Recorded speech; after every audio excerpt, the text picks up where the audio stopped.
आलयं करुणालयं नमामि भगवत्पादं शंकरं लोकशंकरं शंकरं शंकराचार्यं केशवं बादरायणं सूत्रभाष्यकृतौ वन्दे भगवन्तौ पुनः पुनः ईश्वरो गुरुरात्मेति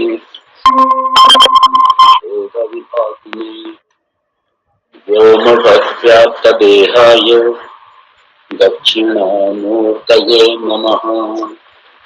ॐ सहना भवतु सहनौ भुनक्तु सह वीर्यं कर्वावहै तेजस्विनावधीतमस्तु मा विद्विषावहै।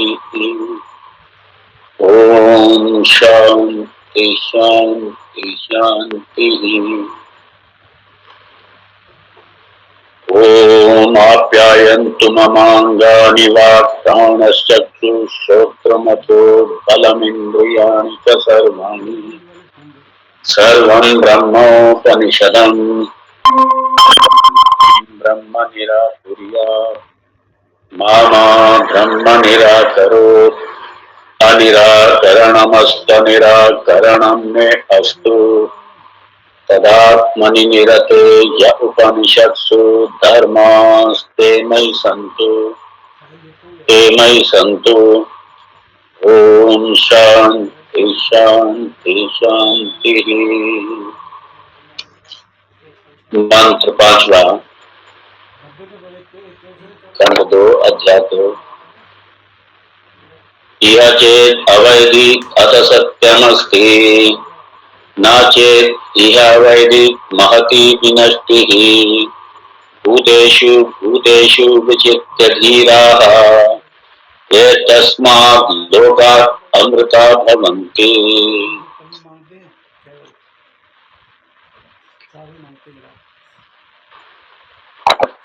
मुक्ति फल बड़ा स्पष्ट किया कि जन्म मरण से यदि छुटकारा चाहते हैं, दुखों से छुटकारा चाहते हैं और हमेशा के लिए छुटकारा, दुख से छूटना चाहते हैं, अपूर्णता से छूटना चाहते हैं, शोक निवृत्त होना चाहते हैं, मुक्त होना चाहते हैं, इस जन्म मरण के चक्कर से ये जो भव सागर है इससे यदि मुक्त होना चाहते हैं तो उसका एक ही उपाय है, वो है ब्रह्म विद्या।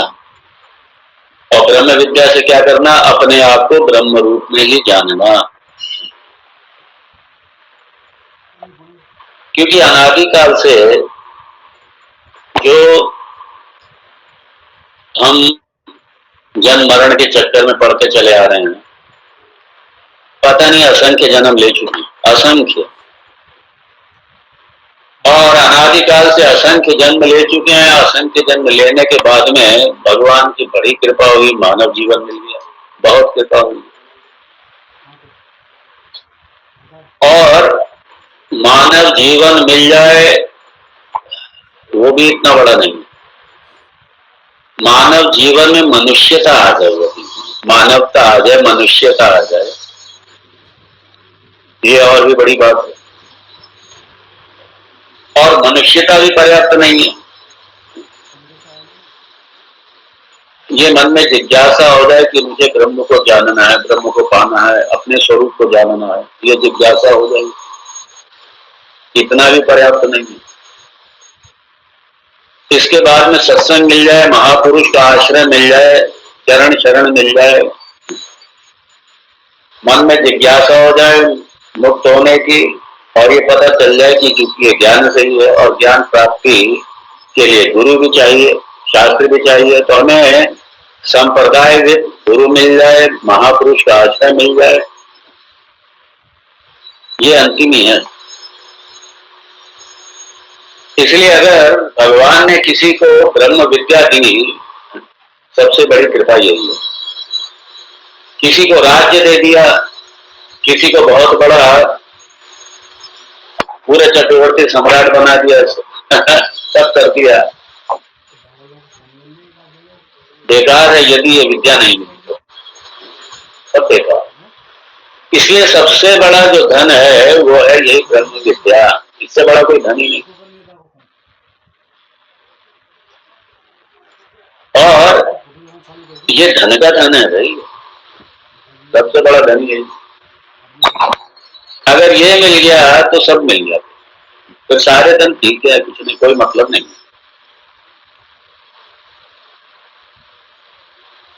और भगवान की बड़ी कृपा है कि हम लोगों को ये भगवान ने सुलभ कर, बड़ी कृपा। दुर्लभम त्रयमे वेतत देवानुग्रह हेतुकम मनुष्यत्वम मुमुक्षुत्वम महापुरुष संश्रय। ये तीनों ही नहीं है, और ये दुर्लभम, ये धन प्राप्त कर लेना, ये लोक भी यश प्राप्त कर लेना, ऐश्वर्य प्राप्त कर लेना, ये इनके आगे कोई मायने नहीं रखते। और भगवान ने दे दिया। और दुर्लभम, तीनों दुर्लभ है, तीनों दुर्लभ भगवान ने दे दिए, तभी वेदांत श्रवण कर रहा है, वरना वेदांत श्रवण नहीं कर रहा। और इसलिए यहाँ श्रुति भगवती कह रही है यदि इस जन्म में ये सब कुछ मिल भी गया, कई बार क्या होता है ये सब मिलने के बाद में भी, उसके बाद में भी जो हमें पाना है वो नहीं पाता, हम लोग इधर उधर फंस जाते। इसीलिए मैंने कहा जब कल ये उठा था प्रश्न की है, क्योंकि पूर्व जन्म के वासनाएं पूर्व जन्म की ये सब होती हैं, पूर्व जन्म के संस्कार हैं, इसी के लिए उनसे निवृत्त होने के लिए एक आलंबन की आवश्यकता है, उपासना की, भगवत कृपा की। इसलिए पूजा उपासना नहीं छोड़नी चाहिए, बिना उसके नहीं है वेदांत। बिना पूजा उपासना के, बिना भगवत कृपा के भूल जाओ वेदांत वेदांत से। यज्ञ दान तपस्कर्मा, जब तक ये ब्रह्म विद्या अच्छे से पूरी तरीके से वो ना हो जाए, यज्ञ दान तपस्कर्मा जो भी मिनिमम है वो करिए, ईश्वर की उपासना करिए, ईश्वर की पूजा करिए, आराधना करिए। ये जो इस तरीके के जो प्रारब्ध वशात जो हमारी अनाप शनाप जो वासनाएं होती हैं वो सब इससे धुलती हैं। और ये नहीं कह सकते हम वासनाओं की पूर्ति भी करें, क्या करें, वो तो वासना पूर्व जन्म की वासना है। अरे फिर विरक्त, ये वैराग्य का मतलब ही क्या हुआ? तो इसलिए बिना विरक्ति के नहीं है, इसलिए वैराग्य के लिए याद रखिए, इसलिए वैराग्य के दो हैं यहाँ पे। एक तो विगता राग है, संसार से पूरी तरीके राग की समाप्ति हो जाए, ये वैराग्य का मतलब। ये राग, संसार राग मतलब डिपेंडेंसी, जगत पर आश्रित होना अपने सुख के लिए, तो ये पूरा समाप्त होना चाहिए, जगत का रस सूखना चाहिए पूरी तरीके से। और दूसरी तरफ है विशिष्ट राग, विशिष्ट राग परमात्मा की तरफ, अपने लक्ष्य की तरफ, अपने ब्रह्म की तरफ, वो विशिष्ट राग। इसलिए जो विशिष्ट राग परमात्मा की तरफ हो जाता है वो भक्ति हो जाता है, और जो संसार के प्रति राग होता है वो आसक्ति हो जाता है। ये फर्क है, राग दोनों तरफ है। एक तरफ राग क्या है, परमात्मा से जुड़ गया, और एक तरफ राग संसार से जुड़ा।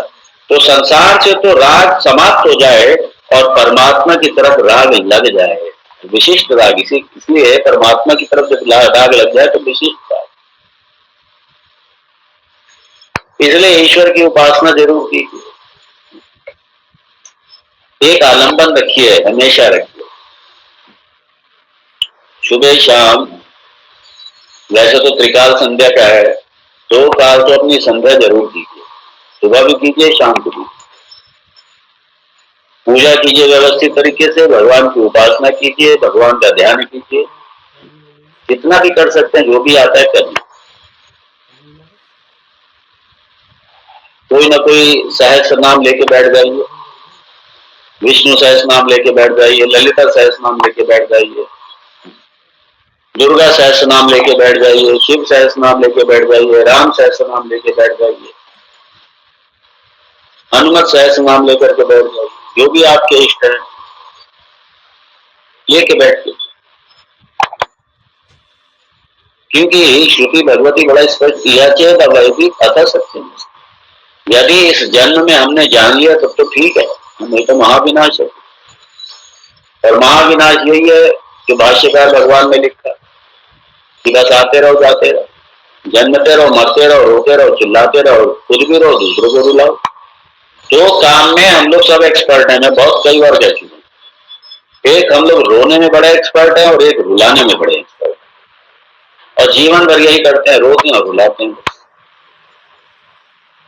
जब हम छोड़ के जाते हैं तो हमारे से जो कनेक्टेड लोग होते हैं वो सारे रोते हैं बैठ कर। जब हमारा कोई अपना हमसे चला जाता है तो हम बैठ करके रोते हैं। तो रोना और रुलाना यही काम है, बस और कुछ नहीं। और ये हर जन्म में करते चले आओ। इसलिए इस पर समाप्त, इस पर पूर्ण विधान लगना चाहिए। यह चेत अवैधित अथ सत्यमस्ति, न चेत अवैधित महति विनष्टि। बड़ा कोट किया जाता है मंत्र, ये केनोपनिषद के मंत्र बड़े कोट किए जाते हैं। प्रतिबोध विदितम मतम बड़ा कोट किया जाता है।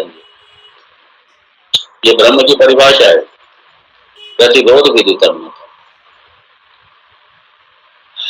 भूतेषु भूतेषु विचित्य धीरा, ये है।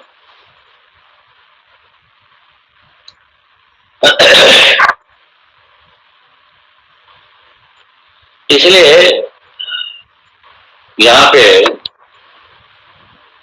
इस मंत्र के माध्यम से उपनिषद एक बात और भी है कि ये जो अवसर है, ये जो ज्ञान प्राप्ति का ये जो अवसर है, ये जो ब्रह्म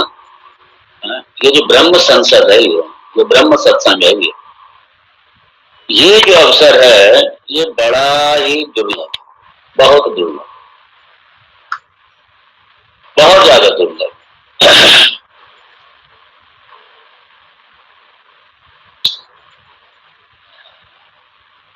और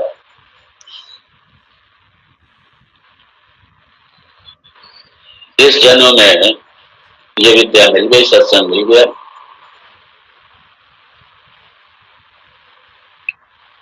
तो पहली बात तो एक बात और समझना चाहिए सब, कि कोई भी मनुष्य अभागा नहीं है, कोई भी मनुष्य अभागा। मनुष्य जन्म का मिलना ये भाग्यवान, कोई भी मनुष्य अभागा नहीं। और ये इस विद्या का मिल जाना ये परम सौभाग्यवान, परम सौभाग्य। ये सुपरलेटिव डिग्री है, इसके बाद में फिर है ही नहीं कुछ। क्यों? क्योंकि ये अमृत का स्रोत है, ये अमृत प्राप्ति का स्रोत है। यही विद्या ही अमृत देगी। विद्यता विन्दते अमृतम, विद्या विन्दते अमृतम, इसलिए हम लोग उसमें देखते।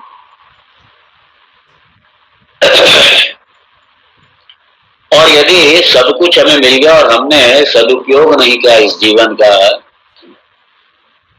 इस आत्मज्ञान प्राप्ति में हमने अपना कोई पुरुषार्थ नहीं किया, हमने अपना कोई उसमें योगदान नहीं दिया, तो क्या हुआ है? महति विनष्टि, महाविनाश।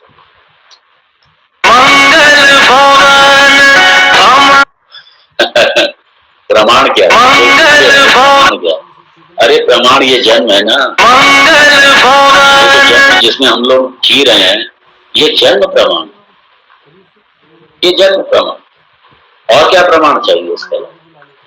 यही तो विनाश का प्रमाण है। अगर हमारा, यदि हमने पिछले जन्म में पा लेते तो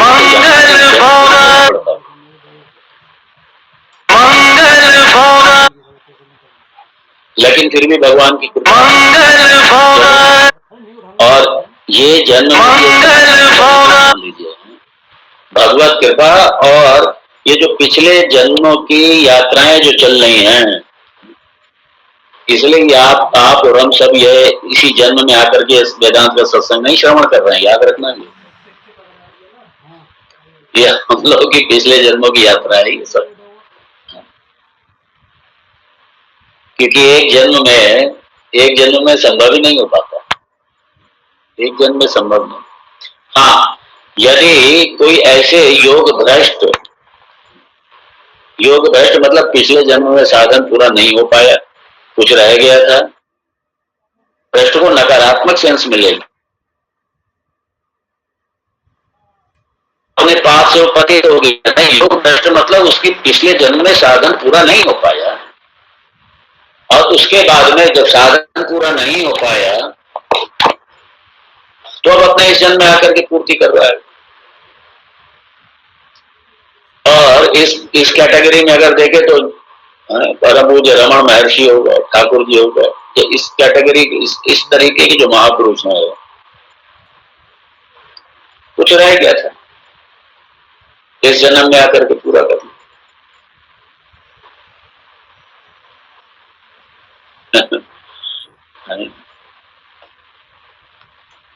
ये जन्म हमारा प्रूफ है कि हमने जो पिछले हमारे जन्म हैं उनमें हमने अपने जन्म को इस भगवत प्राप्ति में या ब्रह्म प्राप्ति में पूरी तरीके नहीं लगाया, और जो भी हमारा रह गया था, जो भी अभी, इसलिए भगवान यहाँ बड़ा श्रुति भगवती उपनिषद बड़ा स्पष्ट ये कह रहे हैं कि चाहे कुछ भी करना पड़े, मानव जन्म मिला है, वेदांत का श्रवण भी हो रहा है, साधन तो हो ही रहा है वेदांत का, इसलिए झोंक तो अपने आप, झोंक तो अपने आप, छोड़ो ये सारा संसार संबंध से करो किनारे, जिसका है वो संभाले अपना, और लगो इसमें पूरी तरीके। 80% लगे हैं, 70% लगे हैं, 50% लगे हैं, 40% लगे, लगो 100%, 100%, ताकि ये महाविनाश से बच जाओ, महाविनाश, इसलिए महाविनाश से बचो सब लोग।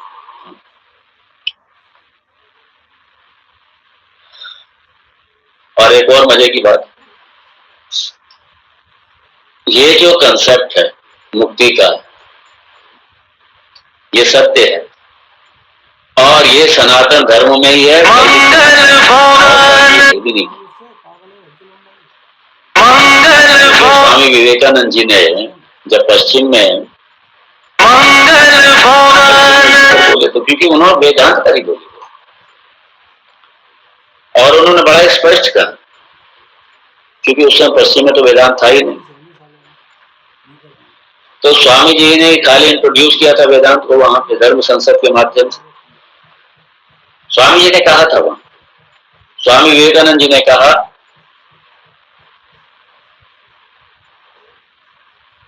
कि जो पूरे विश्व का हर प्राणी चाहता है, पूर्ण होना सभी चाहते हैं, ब्रह्म प्राप्ति सभी चाहते हैं, क्योंकि पूर्ण ब्रह्म ही है, और ये पूर्ण मिलेगा पूर्ण विद्या से, और पूर्ण विद्या वही है जो पूर्णता की बात करे, जो ब्रह्म की बात करे, ब्रह्म विद्या वही तो आपको पूर्ण बनाएगी। और स्वामी विवेकानंद का ये विद्या हमारे भारत में ही मिलेगी आपको। आपको लगता है कि आप धन की दृष्टि से आप बहुत बड़े समृद्ध हैं, लेकिन ये सब नश्वर है, ये सब। हम अविनाशी की दृष्टि से हम बहुत ही समृद्ध हैं, ये विद्या हमारे पास है, इसलिए हमारे पास स्थायी समृद्धि है, हम स्थायी धन के हम हैं स्वामी। और ये विद्या सीखने के लिए आपको भारत में ही आना पड़ेगा। जब उनको चस्का लगा वेदांत का, तो उन्होंने कहा ये भारत में ही आपको आना पड़ेगा, और भारत में आकर के किसी बहुत बड़े धनाढ्य के पास नहीं जाना पड़ेगा, सम्राट के पास नहीं जाना पड़ेगा, किसी कंदराओं में किसी फक्कड़ महात्मा के चरणों में बैठ करके सीखना पड़ेगा आपको, ये किसी महात्मा के चरणों में बैठ करके सीखना। भारत में ही आना पड़ेगा, क्योंकि और कहीं ये विद्या है ही नहीं। और भारत में ही भी सनातन धर्म के पास है, वैदिक धर्म के पास है, और नहीं है ये विद्या किसी के पास। जबकि किसी के ऊपर, इसके ऊपर कोई फाउंडेशन थोड़ी है कि सिर्फ इस पे सनातन धर्मियों का अधिकार है। नहीं, दुनिया का कोई भी प्राणी सीखे ना इसको आकर के, कोई मानव सीखे, किसी जाति का हो, किसी देश का हो, किसी क्षेत्र का हो, किसी आयु का हो, किसी वर्ण का हो, किसी आश्रम का हो, कहीं का भी हो, ये तो सबके लिए विद्या, कोई भी सीखे। इसलिए हम लोगों ने कभी इसको बांध के नहीं रखा। इसलिए जब मैं गुरुकुल में पढ़ता था तो हमारे यहाँ तो कई कंट्री के थे हमारे साथ में पढ़ने। गुरु जी कहते थे बस इसका यही है, अधिकारी होना चाहिए, कहीं का हो, किसी देश का हो, और कोई जेंडर हो, किसी जाति का हो। इसे यदि SC ST शूद्र, ये जिसे, हालांकि मैं तो ये नहीं कहता, लेकिन ये जिस तरीके से चल रहा है ये,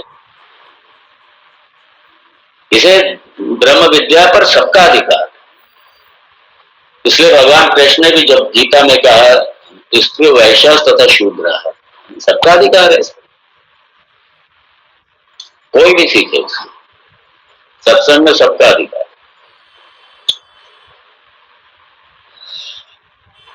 इसलिए हम लोग, भगवान की ये बड़ी कृपा है कि सनातन धर्म में जन्म लिया, बड़ी कृपा।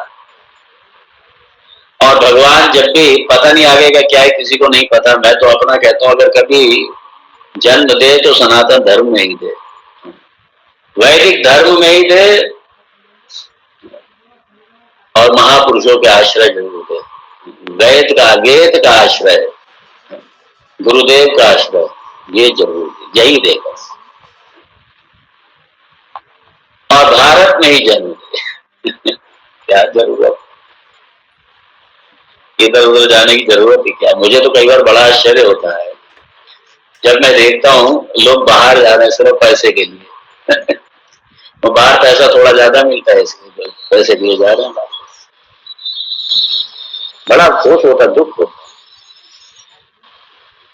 कैसे भारत को छोड़ के चले जाते, कैसे मेरी गंगा मैया छोड़ देते हैं, कैसे यमुना मैया छोड़ देते हैं, कैसे हमारा ब्रजधाम छोड़ देते हैं, कैसे हमारी अयोध्या छोड़ देते हैं, कैसे हमारी द्वारकाधीश छोड़ देते हैं, कैसे हमारी कन्याकुमारी रामेश्वरम छोड़ देते हैं, चारों धाम छोड़ देते हैं, कैसे हमारे आसाम की कामाख्या हम छोड़ देते हैं, कैसे हम अरुणाचल के अपना शिव को छोड़ देते हैं, कैसे हम सारा मेरा भारत देवभूमि, कैसे हिमालय छोड़ देते हैं, कैसे अपना सागर छोड़ देते हैं। मुझे बड़ा आश्चर्य होता है, पता नहीं वो कैसे छोड़ के चलेगा और वहां जाके सेटल हो जाते। स्वामी विवेकानंद जी बहुत फटकारा था इस चीज को लेकर, और जब बाहर से आए थे, क्योंकि बाहर अपने धर्म के प्रचार के लिए ही गए थे, वो एक भारत की एक पहचान लेकर के गए थे, भारत की पहचान कराने गए थे, क्योंकि भारत को बड़ी, खास तौर से पश्चिम के लोग बड़ी हे दृष्टि से देखते थे, हमें पिछड़ापन देखते थे, बहुत हे दृष्टि से देखते थे। स्वामी विवेकानंद जी इस सबको खत्म करने लगे, एक उद्देश्य लेकर, और जब अपना उद्देश्य पूरा हुआ, भारत रोए थे, इसी चेन्नई में आकर के रोए थे, चेन्नई में सबसे पहले लोट पोट हो गए थे। जैसे ही जहाज से उतरे, और जहाज जब काफी दूर था, जब लगा कि भारत माता का कुछ और छोड़ कुछ नजर आ रहा है हल्का फुल्का 50 किलोमीटर दूर, खड़े हो गए शिप पे, हे माँ मैं कब दर्शन करूंगा, 4 साल बाद आया हूं मैं आपकी गोद में, मेरे अपराध को क्षमा कर देना है माँ। और जब उतरे, जब सी बीच पे उतरे, यही चेन्नई का ये सेंट मेरीना बीच, वर्ल्ड फेम है वो भी, जब यहाँ उतरे, आकर के उतरते ही सब लोग स्वागत करने के लिए तैयार खड़े हुए कि आज हमारा हीरो आ रहा है, आज हमारा हीरो आया है, सब स्वागत के लिए तैयार खड़े, पूरा चेन्नई, पूरा शहर सारा। स्वामी जी ने कहा नहीं, पहले मुझे मेरी माँ से मिलना। लोट पोट हो गए, सारी रेत अपने ऊपर डाल ली, स्नान किया तो लोट पोट हो बहुत। हे माँ मुझे क्षमा कर दो, मैं मलिक्षों के देश से होकर के आया हूं, मैं मुझे पावन बना दो, मैं अपवित्र होकर के आया हूं, मुझे पावन बना दो, मुझे पावन कर। मेरा इतना सुंदर मेरा भारत,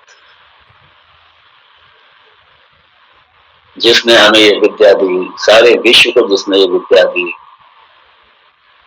और भगवान की असीम कृपा है कि हम अपने भारत में ही वैदिक विद्या के साथ में इसी वेदांत श्रवण कर रहे हैं, बड़ी कृपा है। इसलिए श्रुति भगवती कह रही है कि यदि इसी जीवन में जो ये इतना दुर्लभ अवसर मिला है, दुर्लभ कृपा से अवसर मिला, यदि इसी जीवन में नहीं जाना तो बस महाविनाश,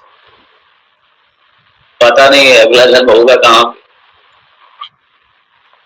बड़ी इसलिए बड़ी महत्ता गाई है।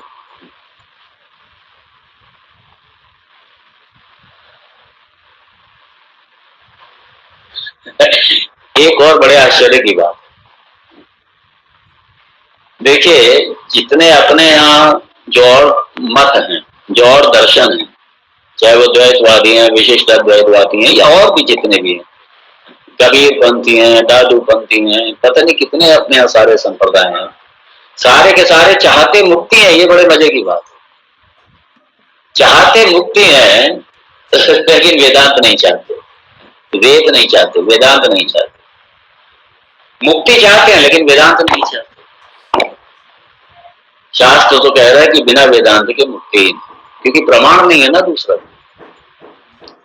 आपको अपना स्वयं का बोध कराने वाला कि अहम ब्रह्मास्मि तत्त्वमसि, आप ही तदेव ब्रह्म त्वं विद्धि, ये किसी और फिलॉसफी में नहीं मिलेगा। ये आपको ये जीवेश्वर ऐक्य का वर्णन किसी और दर्शन में नहीं है। मतलब वेदांत नहीं चाहते और मुक्ति चाहते हैं। इसलिए श्रुति भगवती यहाँ पे कह रही है असंभव भूल महाविनाश, क्योंकि जानने का साधन वेदांत है, ये श्रुति है, यही आपको बताएगी ना। तदेव ब्रह्म त्वं विद्धि तत्त्वमसि, ये तो श्रुति बताएगी, वेदांत बताएगा, और कोई साधन नहीं है। वेदांत चाहते नहीं है, मुक्ति चाहते हैं, ये भी कभी नहीं है। मतलब महाविनाश।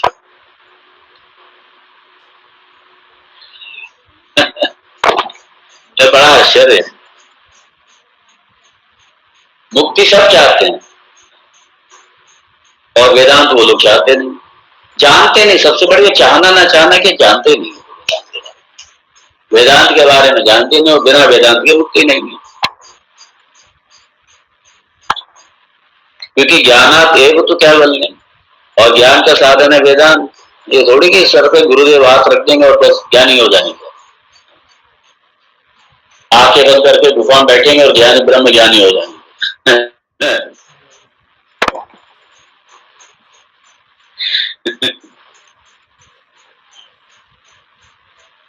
इसलिए वेदांत विचारा, वेदांत विचारा, वेदांत श्रवण मनन निधिध्यासन, ये करना ही पड़ेगा।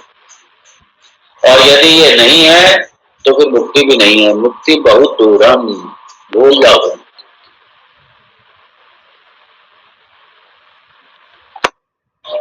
इसलिए यदि अवसर चूक गए, ये अवसर देखिए, अवसर जीवन में कोई भी अवसर, चाहे वो भौतिक जगत के अवसर हो, वो भी कोई बार बार नहीं आते हैं। इसलिए ये दुर्लभ अवसर ये मिला है, इसका सदुपयोग होना ही चाहिए, और सब लोग कर ही रहे हैं सदुपयोग।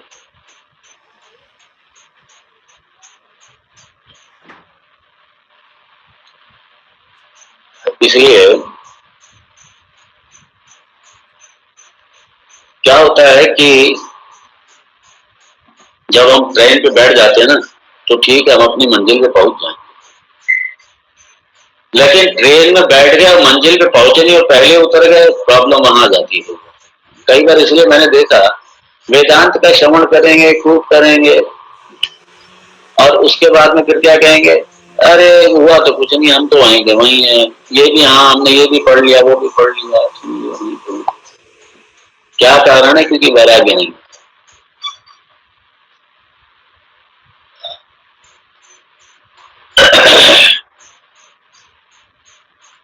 इसलिए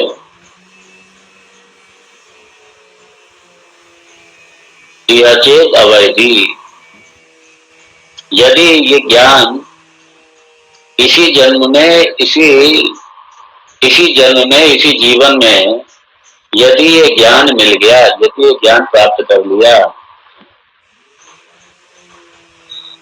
अतः सत्यम अस्तु, तब क्या है? बस सार्थक हो गया जीवन।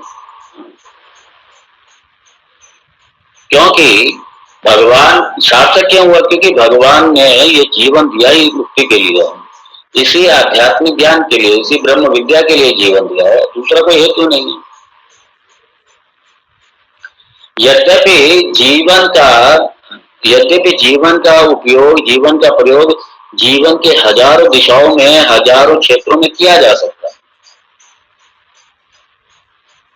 लेकिन यदि इस जीवन में हम मुक्ति की तरफ बढ़ गए, ब्रह्म विद्या की तरफ बढ़ गए, तो सीधा सा ये है कि जब तक अपनी मंजिल पे हम नहीं पहुंच जाते, जब तक हम अपनी मंजिल को पाना मतलब क्या, जब तक ये पूरी तरीके मेरा ये बोध स्पष्ट ना हो जाए कि अहम ब्रह्मास्मि और ये भी सारा मैं ही हूँ, अर्थात एकमेव अद्वितीय ब्रह्म, द्वितीय नास्ति कंचन, मैं नानास्ति किंचन, दूसरा कुछ है ही नहीं, मेरे अतिरिक्त कुछ है ही नहीं। जब तक ये ना हो जाए और सब में अपने आप को, अपने आपा को जब तक ना देखने लग जाए हम, सारे जगत में जब तक द्वैत दृष्टि मिट ना जाए, तब तक हमें अपने इस पथ पर चलते रहना चाहिए, और इसके अलावा कोई हमारा टारगेट ही नहीं। टारगेट तो यही है ना, क्योंकि श्रुति कह रही है अगर इसे छोड़ दिया फिर महाविनाश, महाविनाश।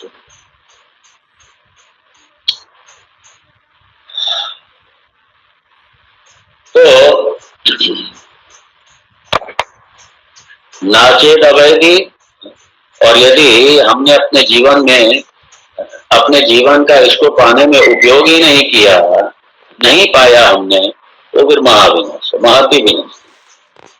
क्योंकि देखो, जिसकी प्राप्ति असीम है, अनंत है, उसको ना पाना, ना पाने का जो नुकसान है वो भी अनंत है, वो भी असीम, याद रखो। असीम का पाना भी, उसका फल असीम है, और असीम को ना पाना भी उसका, उसका नुकसान भी असीम ही है। इसलिए महाति महाविनाश, क्योंकि यदि हमने उस सर्वोत्तम, उस ब्रह्म को नहीं पाया जो सबसे बड़ा है, जो सारा जगत पे व्याप्त है, यदि हमने उसको अपने आप में नहीं जाना, तो फिर महाविनाश है। क्यों? महा को अगर छूटेगा तो लॉस भी तो महा ही होगा, लॉस भी छोटा थोड़ी होगा। भाई अगर आपकी छोटी चीज को खो गई है तो छोटा लॉस है, बड़ी चीज खो गई तो बड़ा लॉस है, और जो सबसे बड़ी चीज खो गई तो सबसे बड़ा लॉस है। इसके बाद फिर लॉस ही नहीं है, कोई महाविनाश है, तो महाविनाश है।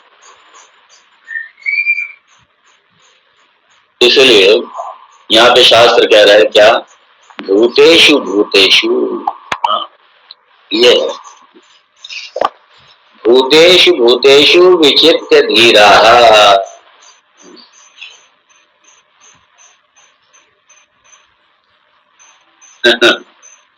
भूतेषु भूतेषु विचित्त धीराः प्रेत्यस्मात् लोकात् अमृता भवन्ति। इसलिए यहाँ पे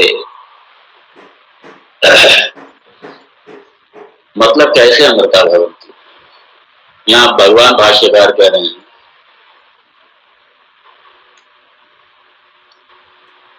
भूतेषु भूतेषु मतलब सर्वभूतेषु, सारे प्राणी, सारे प्राणी। यही भगवान ने कहा था, आत्मौपम्येन सर्वत्र समं पश्यति अर्जुन। सुखम वा यदि वा दुखम सपर स योगी परमो मतः। यही भगवान, यह श्रुति भगवती कह रही है। भूतेषु भूतेषु मतलब सर्वभूतेषु, सारे प्राणी जगत में। और खाली इतना ही नहीं, स्थावरेषु मतलब सारे जगत में। ये जो स्थावर आपको दिखाई दे रहा है सारा, मतलब चर अचर, ये जो भी जगत आपको दिखाई दे रहा है सब में स्थावरेषु चरेषु क्या एकम आत्म तत्वम। हाँ, एकम आत्म तत्व। और उसके बाद में इक्वल टू ब्रह्मा। ये जो एकम आत्म तत्वम, यही ब्रह्म है। एकम आत्म तत्वम विचित्य, विचित्य मतलब यहाँ पे जानकर।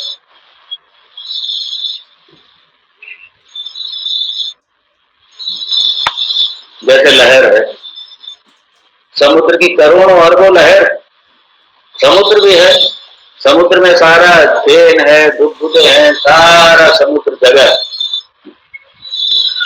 जब लहर को ये भान हो गया, ये बोध हो गया कि मैं लहर नहीं हूं, मैं कौन हूं, मैं जल हूं, और ये समुद्र भी जल ही है, बाकी सारी लहरें भी जली हैं, अर्थात एकमेव अद्वितीयम जलम। और तज्जलम अहम अस्मि, मतलब समुद्र भी अहम अस्मि, बाकी जो कुछ भी है सारा अहम अस्मि, मेरे अतिरिक्त कुछ है ही नहीं, दूसरा कुछ है ही नहीं, दूसरा कुछ है। जब दूसरा है ही नहीं तो इसलिए झगड़ा भी नहीं है, फसाद भी नहीं है। जहां दूसरा होगा वहीं तो झगड़ा होगा। ये कंपटीशन और कंपैरिजन द्वैत में होता है, ये द्वैत में होता है। अभिमान भी द्वैत में होता है। इसलिए कई बार ये जो कुछ अनपढ़ टाइप के लोग होते हैं ना, जानते नहीं है वेदांत के बारे में,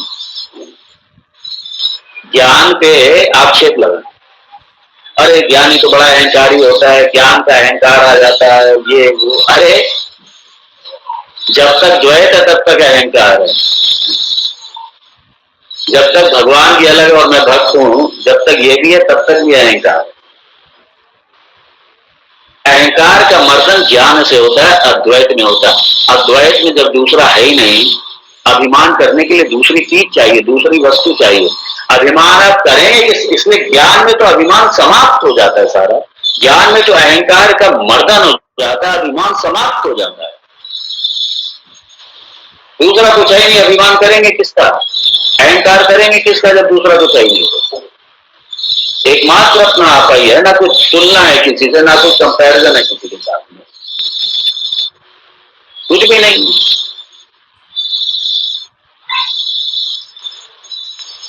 इसलिए जल किस पे अभिमान करेगा। अगर समुद्र भी पता चल जाए कि मैं जली हूं और लहर भी जली है, मेरे और लहर में कोई अंतर ही नहीं है, क्या समुद्र अभिमान करेगा। अभिमान का मर्दन होगा। इसलिए जो ये कह देते आक्षेप, ज्ञानी में तो अज्ञानी में तो अहंकार होता है। अरे अहंकार में अहंकार का मर्दन होता है, ज्ञानी माध्यम अहंकार के मर्दन का, दूसरा नहीं है। कामनाएं भी वहीं दग्ध होंगी जाकर, कर्म भी वहीं दग्ध होंगे जाकर। ज्ञानार्थ में सर्वकर्माणि भस्मसात् कुरुते तथा।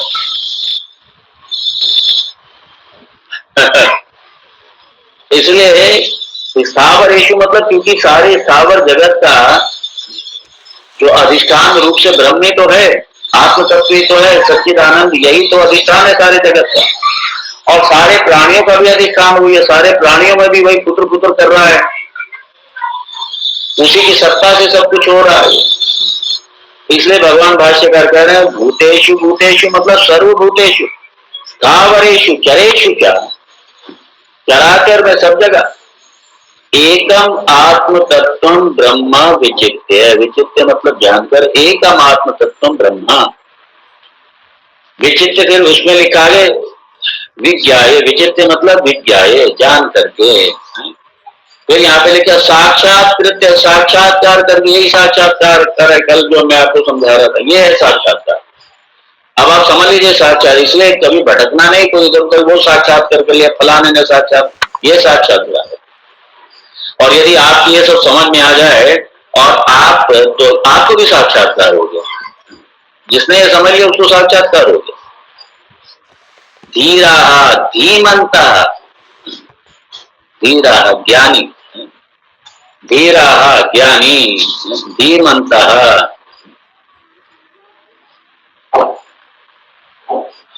प्रेत्य, प्रेत्य मतलब मृत्यु के बाद, ऐसा समझ, छोड़ करके यहां से अपनी जीवन लीला समाप्त करके, और फिर क्या, मम अहम भाव लक्षणात् अविद्या रूपात् अस्मात् लोकात् उपारम्य। अब देखिए, ध्यान देना है, क्योंकि ऐसा ज्ञान की यहाँ पे वर्णन हो रहा है जिसका कि विपर्य निवृत्ति भी हो गई है पूरी तरह से। विपर्य विपरीत भावना की निवृत्ति हो गई, अर्थात ये अहम बुद्धि और मम बुद्धि दोनों का समाप्त हो गया, दोनों खत्म हो गए। ना अहम बुद्धि है ना मम बुद्धि है, दोनों नहीं है। इसलिए लिखा मम अहम भाव लक्षणात्। फिर ये किसकी वजह से होता है? अविद्या रूपात्। ये अविद्या की वजह से ये अहम मम भाव होता है देह में और देह के संबंधियों में, जगत में। ये सारे जगत में मम भाव अहम भाव ये होता है अविद्या की वजह से, अज्ञान की वजह से। और अस्मात् लोकात् उपरम्य, इसलिए मम अहम भाव, ये सब मम अहम लक्षण ये समाप्त हो गए, अविद्या समाप्त हो गई। और अब सबसे उपरत होकर के अस्मात् लोकात् उपरम्य, सबसे उपरत होकर के सर्वात्म एक भावम अद्वैतम आपन्नाः संघाः।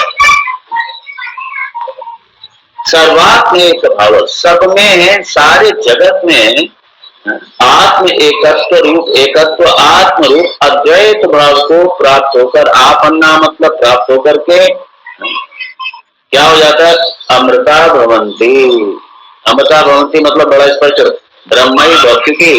अमृत मतलब ब्रह्म, मृत्यु के पार यही ब्रह्म तत्व, आत्म तत्व, दूसरा कुछ है नहीं। तो अमृता भवंती मतलब ब्रह्मैव भवंती इत्यर्थः, वो ब्रह्म ही हो जाते हैं। ब्रह्मविद ब्रह्मई भवती, ये ब्रह्म का होना यही अमृत की प्राप्ति है, यही मृत्यु के पार चले जाना। जायते म्रियते वा कदाचित् नायं भूत्वा भविता वा न भूयः जो नित्य शाश्वतोऽयं पुराणः न हन्यते हन्यमाने शरीरे। बड़ा सुंदर। सर्वात्म एक भावम अद्वैतम आपन्नाः सन्तः अमृताः भवन्ति ब्रह्मैव भवन्ति इत्यर्थः। और यही बात मुंडक उपनिषद में कही, तैत्तिरीय उपनिषद में भी कही। ब्रह्मवित् ब्रह्मैव भवति, सा यह वै तत्परम ब्रह्म वेद ब्रह्मैव भवति, ब्रह्म वेद ब्रह्मैव भवति, ऐसे समझो मुंडक उपनिषद। सा यह वै तत्परम ब्रह्म वेद, वो कोई भी पुरुष जो निश्चय पूर्वक तत्परम ब्रह्म वेद, जो निश्चय पूर्वक उस परम ब्रह्म को जान लेता है, वो क्या है? ब्रह्मैव भवति, वो ब्रह्म ही हो जाता है। ब्रह्मविद ब्रह्मैव भवति, ब्रह्मवेत्ता ब्रह्म ही है, दूसरा थोड़ी है। अर्थात अमृता भवन्ति, अमृत हो जाता है भाई, मृत्यु के पार चलेगा, यही तो है मृत्यु के पार जाना। दूसरे संप्रदाय में क्या है? मृत्यु मतलब अमृता भवन्ति मतलब वो विमान आए, विमान आकर के ले गए दूसरे लोक में चले गए, क्यों में चले गए। ये नहीं है यहाँ पे वैकुंठ में चले गए, विमान आए, भगवान के पार्षद आए और ले गए, अमृत हो गए। है, वो अमृत नहीं है भाई। हीणे पुण्य मरते लोकम विसंति, लौट के आओ।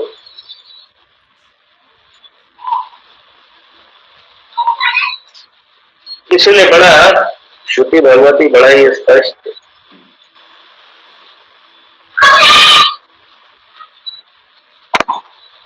भूतेषु भूतेषु विचित्य धीराः प्रेत्यस्मात् लोकात् अमृता भवन्ति, मतलब विधेय मुक्ति। अमृता भवन्ति मतलब विधेय मुक्ति। जीते जी तो मुक्त है, और उसके बाद जब शरीर छूटा उसके बाद विधेय मुक्त। इसलिए प्रेत्यस्मात् लोकात्, इस लोक को छोड़ने के बाद में, मृत्यु के बाद में अमृता भवन्ति, विधेय मुक्ति, फिर पुनर्जन्म नहीं होता, फिर आना जाना नहीं होता, तो जन्म मरण का चक्कर खत्म हो गया। जन्म मरण का चक्कर, रोने धोने का चक्कर, रुलाने का चक्कर, सब खत्म।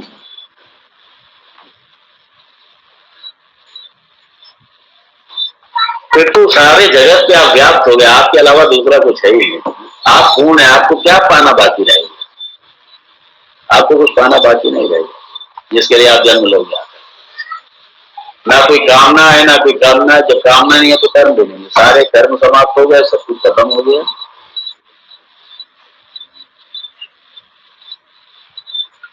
आप मुक्त हैं, पूर्ण है।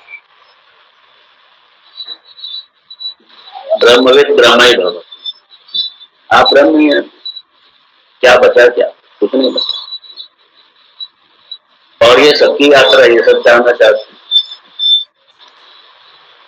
इसलिए ब्रह्म प्राप्ति, यही पूर्णता की प्राप्ति, ये सबका लक्ष्य है, हर प्राणी का लक्ष्य।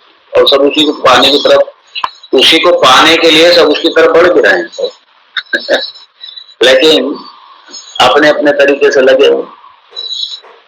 अब यहाँ पे बड़ा स्पष्ट कर दिया श्रुति भगवती ने, बहुत स्पष्ट कर दिया, यदि नहीं जाना तो महाविनाश है। बाकी जितने भी दर्शन हैं, क्योंकि उनमें मुक्ति है ही नहीं, उनका मुक्ति का कंसेप्ट ही नहीं, उनका मुक्ति भी अलग तरीके की।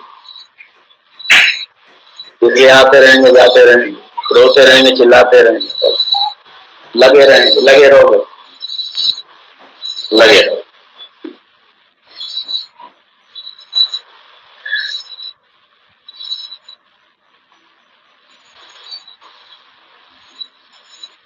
यहाँ जरा वाक्य भाष भी बड़ा अच्छा है, इसका वाक्य भाष भी देखना चाहिए।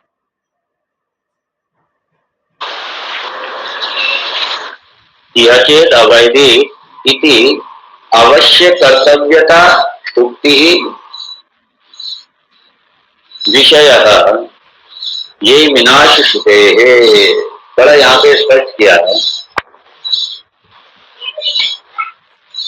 मतलब यहाँ पे एक तरीके से श्रुति भगवती ये हमको सावधान करते हुए एक निर्देश भी दे रही है, हमारा मार्गदर्शन कर रही है, हमको निर्देश भी दे रही है। क्या दे रही है?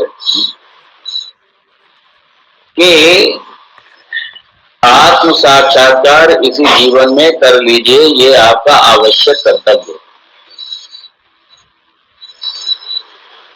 और यदि नहीं करते हैं तो फिर महाविनाश भी है, क्योंकि विपरीत अवस्था में विनाश बतलाया। यह मनुष्य, यह यहाँ पे स्पष्ट, यह मतलब मनुष्य जन्म, इसी मनुष्य जन्म में सत्यवश्यम आत्मा वेदितव्या, इसी मनुष्य जन्म के रहते हुए, इसी मनुष्य जन्म में जीते जी आत्मा को अवश्य जान लेना चाहिए। सत्य अवश्यम आत्मा वेदितव्य, आत्मा को वेदितव्य अवश्य जान लेना चाहिए। सत्य, सत्य निश्चित रूप से उसको जान लेना चाहिए। इति एतद् विधीयते, ये एक तरीके से विधान है, ये श्रुति का विधान है, हमारे लिए आदेश है श्रुति कि इसी जन्म में अपने आत्म स्वरूप को जान लेना चाहिए। ये हमारे लिए विधान है। क्यों जान लेना चाहिए? क्योंकि वरना महाविनाश, और यदि आप विनाश से बचना चाहते हैं, महाविनाश से बचना चाहते हैं, तो इसे जान लो, अपने स्वरूप को जान लो, अपने आत्म तत्व को जान लो। कथम यह चेत अवैधि विदितवान अथ सत्यम परमार्थ तत्त्वमस्य तत्त्वम अस्ति अवाप्तम तस्य जन्म सफलम इति अभिप्रायः। बहुत सुंदर है।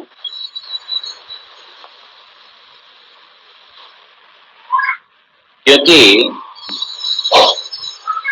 कथम यह चेत अवैधि विदितवान अथ सत्यम परमार्थ सत्वम, यदि इस जन्म में आत्मा को जान लिया तो ठीक है, मतलब उसे परमार्थ प्राप्त हो गया, उसे परमार्थ तत्व प्राप्त हो गया, उसे सत तत्व प्राप्त हो गया, उसे परमार्थ तत्वम अस्ति अवाप्तम तस्य। और देखिए बड़ा स्पष्ट किया, तस्य जन्म सफलम इति अभिप्राय, मतलब यह है कि उसका जन्म सफल हो गया। तस्य जन्म सफलम, उसका जन्म सफल हो गया, ये इसका अभिप्राय है। और यदि नहीं जाना ना चेत यह अवैधि, यदि मान लीजिए नहीं जाना, यदि ज्ञानवान नहीं बने, यदि इस विद्या को नहीं सीखा, ब्रह्म को नहीं जाना, अपने स्वरूप को, अपने आत्म तत्व को नहीं जाना, ना वेदितवान सद्भावो व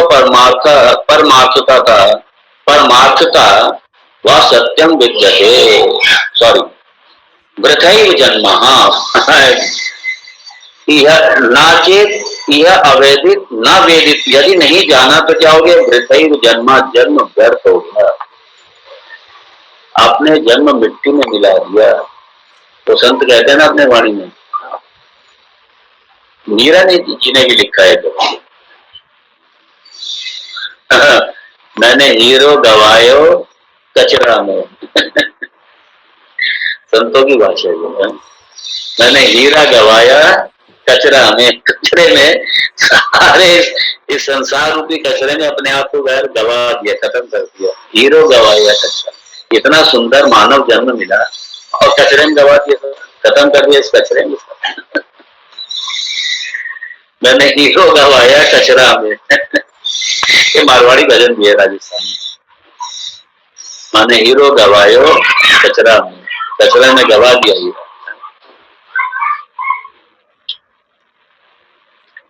अपिच महती विनष्टियम, अपिच महती विनष्टि महान विनाशः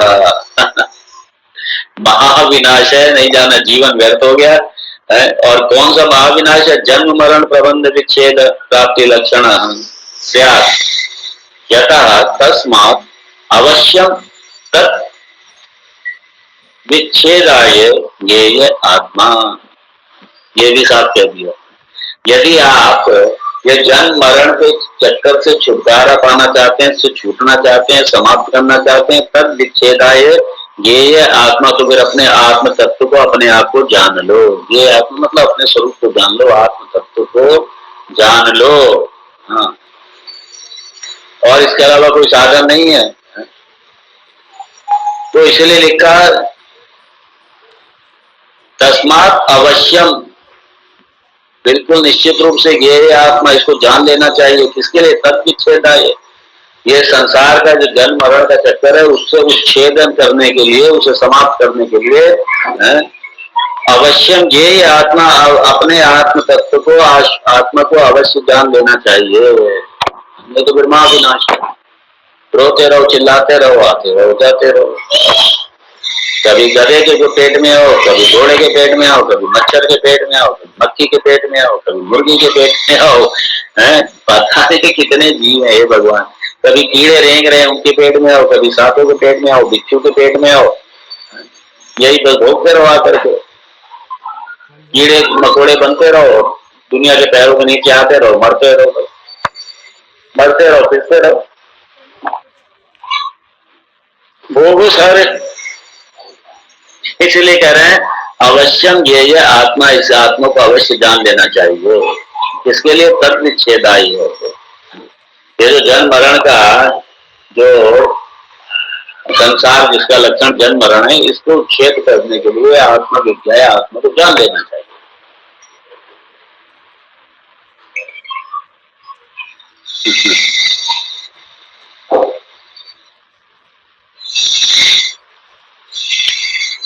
बड़ा अच्छा है, बहुत सुंदर है। हालांकि मैं ये पहले ही सारा ले लेता हूँ, संक्षेप में बता देता हूँ सब, लेकिन भाष्य के बाद में देखने के साथ और भी आता।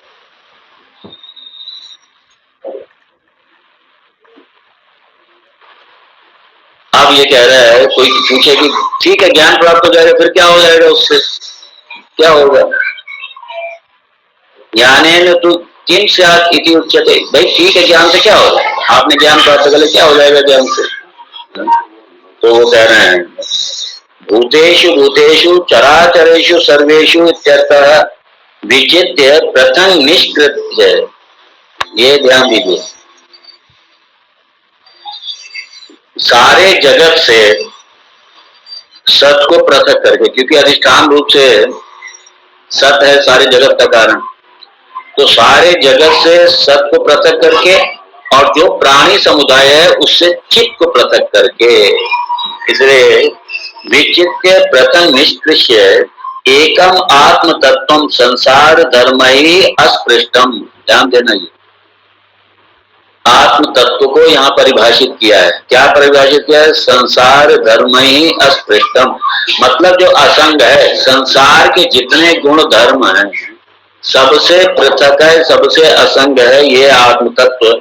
आत्म तत्व को सारे संसार से पृथक करके, सारी अनात्मा से आत्मा को पृथक करके, सारे अनात्म प्रपंच से आत्म तत्व को पृथक करके, सच्चिद आनंद आत्म तत्व या ब्रह्म तत्व उसको पृथक करके, और कैसे ये पूरे तरीके असंग है, संसार का लेश मात्र भी नहीं है, स्पर्श भी नहीं होता इसका।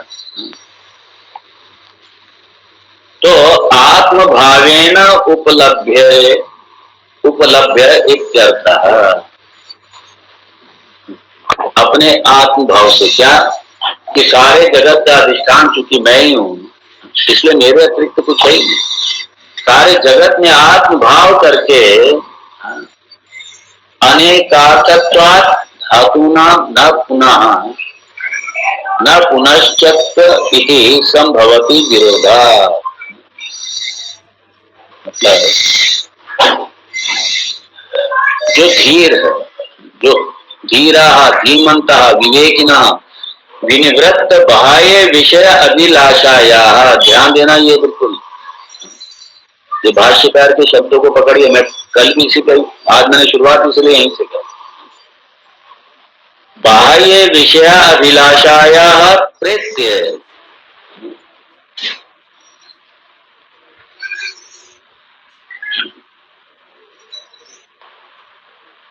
क्या है? बाह्य विषयों की अभिलाषा निवृत्त हो गई है, बिना उसके नहीं है। बाह्य विषय की अभिलाषा भी रखो, विषय भोग भी करो, संसार का भोग भी करो, तो ब्रह्म को हम पाएंगे? अरे कभी नहीं होगा। उधर से तो फुल स्टॉप लगाना ही पड़ेगा, छोड़ना पड़ेगा, वैराग्य लेना पड़ेगा, सारी कामनाओं को विरक्त होकर के, वैराग्यवान होकर के, तब जाकर के ब्रह्म की प्राप्ति होगी। ऐसे थोड़ी कि विषय की भोगते रहो, कामनाओं की पूर्ति करो, वासनाओं की पूर्ति करो और उसके बाद में ब्रह्म की पा लें, कभी नहीं होगा और अनंत काल तक नहीं होगा। विरक्त होकर के ही आना पड़ेगा, विरक्त होकर के। और वैराग्य नहीं है तो फिर मैंने पहले ही कहा कल भी, ये भौतिक विलास हो जाएगा। बस एक इंटेलेक्चुअल एक्सरसाइज कर लो, भौतिक विलास कर लो, और कुछ नहीं है। ये मेरे शब्द नहीं है, हमारे गुरुदेव के शब्द हैं, वो ऐसे कहते थे।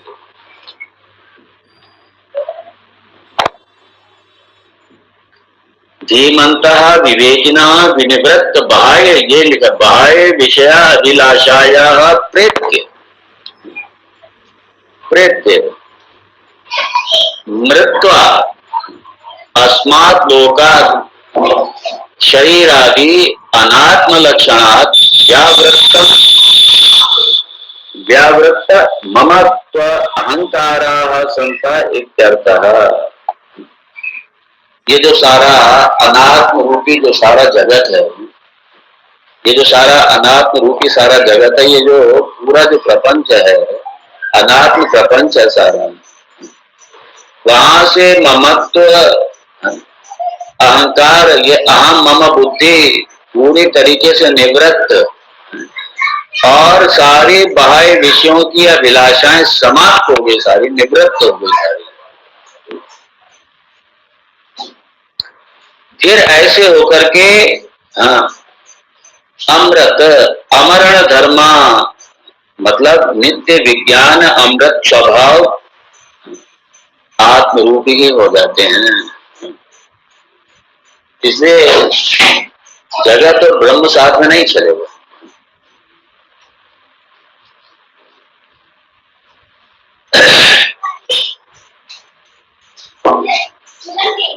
अमृता अमरण धर्माणः नित्य विज्ञान अमृत अमृत स्वभाव एव भवन्ति। इसलिए अमृता को बड़ा स्पष्ट किया है। अमरण धर्माणः फिर नित्य विज्ञान अमृत स्वभावाः एव भवन्ति।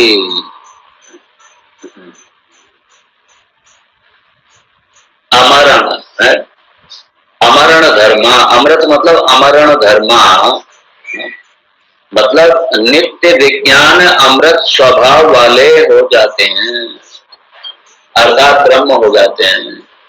ये अमृता भवन्ति। बड़ा बहुत सुंदर।